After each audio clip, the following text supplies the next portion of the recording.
Seperti apa perspektif substansi dari pengembangan ekonomi lokal?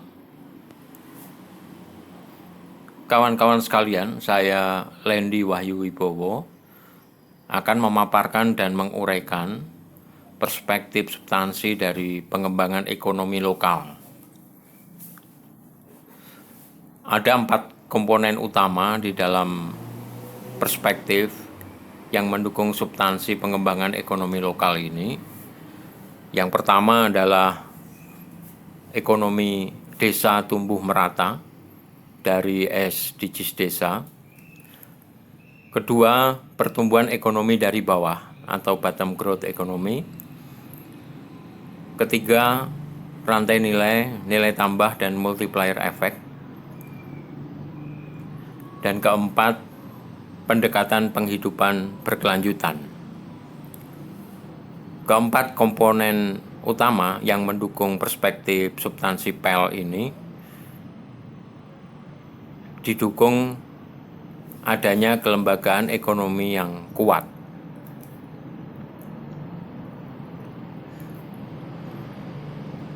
Selanjutnya saya akan paparkan satu persatu dari komponen utama tersebut. Kita mulai dari komponen yang pertama, ekonomi desa tumbuh merata. Kita tahu Kementerian Desa sudah mengeluarkan kebijakan tentang SDGs desa. Ada 18 tujuan SDGs desa terbagi dalam 8 tipologi desa. Yang berkaitan dengan ekonomi itu adalah tipologi kedua, yaitu desa ekonomi tumbuh merata, yang didukung 4 tujuan SDGs desa, yaitu tujuan ke-8, tujuan ke-9, tujuan ke-10, dan tujuan ke-12. Tujuan ke-8 adalah pertumbuhan ekonomi desa merata. Tujuan ke-9, infrastruktur dan inovasi desa sesuai kebutuhan. Tujuan ke-10, desa tanpa kesenjangan. Dan tujuan ke-12, konsumsi dan produksi sadar lingkungan. Itu adalah komponen pertama. Komponen yang kedua, pertumbuhan ekonomi dari bawah. Pembangunan dan pemberdayaan masyarakat desa diharapkan mampu melahirkan pertumbuhan ekonomi yang berkualitas dan berkelanjutan. Pertumbuhan ekonomi yang berkualitas adalah konsep mengenai perkuatan dan kontribusi yang disumbangkan oleh sektor ekonomi real tumbuh berkembang dari bawah karena dukungan ekonomi rakyat. Pertumbuhan ekonomi dari bawah juga memberikan kesempatan seluas-luasnya kepada pelaku ekonomi lokal untuk memanfaatkan sumber daya milik lokal dalam rangka kesejahteraan bersama melalui usaha-usaha yang dikembangkan. Selain itu, juga memperbanyak pelaku ekonomi untuk mengurangi faktor produksi dan memaksimalkan penggunaan faktor produksi tersebut. Itu adalah komponen kedua, dan sekarang kita masuk komponen ketiga, yaitu rantai nilai tambah, dan multiplier effect. Rantai nilai adalah sekumpulan aktivitas usaha di mana setiap tahapannya akan menambahkan nilai atau manfaat terhadap produk dan jasa yang dihasilkan. Nah, di sini ada cyclis proses di mana kualitas itu kemudian dicapai tahap demi tahap pada setiap tahapan. Nilai tambah dalam pengertian ini adalah titik optimal yang bisa dicapai pada lokasi kegiatan dalam rangka mendayagunakan sumber daya yang ada.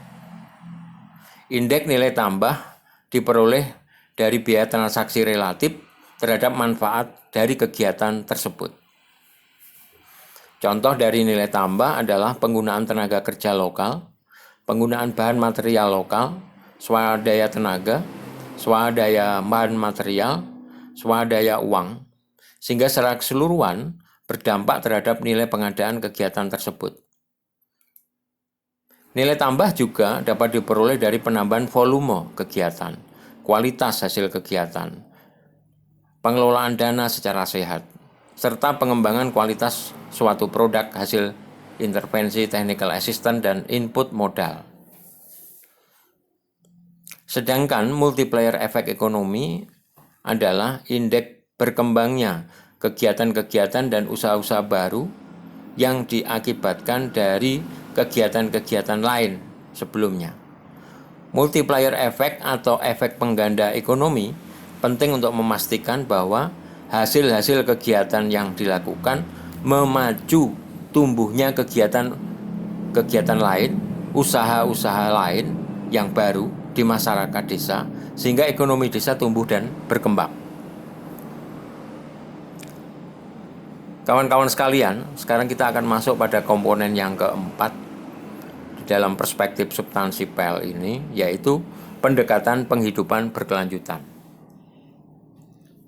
Pendekatan penghidupan berkelanjutan menggunakan pendekatan secara menyeluruh dalam mengatasi kendala yang paling mendesak dihadapi oleh masyarakat. Berfokus pada pemahaman bagaimana individu dan rumah tangga mendapatkan dan menggunakan modal yang dimiliki untuk mencari peluang lebih lanjut, mengurangi resiko, mengurangi kerentanan, dan mempertahankan atau meningkatkan mata pencaharian mereka. Secara tidak langsung, pendekatan penghidupan berkelanjutan menempatkan masyarakat sebagai pusat dari perencanaan, di mana pada proses ini dipengaruhi juga oleh kondisi manusia, alam, sosial, keuangan, dan fisik di lingkungan di mana yang bersangkutan itu ada, hidup, dan berkembang dengan masalah yang dihadapinya. Pendekatan penghidupan berkelanjutan juga termasuk bagaimana menghubungkan antara seseorang di desa, keluarga di desa itu mempunyai relasi terhadap aset atau kapital, mencakup manusia, alam, sosial, keuangan, dan fisik untuk berkembang, untuk mengatasi masalah, dan untuk mengelola resiko kehidupannya secara berkelanjutan. Kawan-kawan sekalian, itulah 4 komponen utama yang membentuk perspektif substansi pengembangan ekonomi lokal. Komponen yang pertama berkaitan dengan ekonomi desa tumbuh merata, komponen kedua pertumbuhan ekonomi dari bawah, komponen ketiga rantai nilai tambah multiplier efek, dan komponen keempat pendekatan penghidupan berkelanjutan.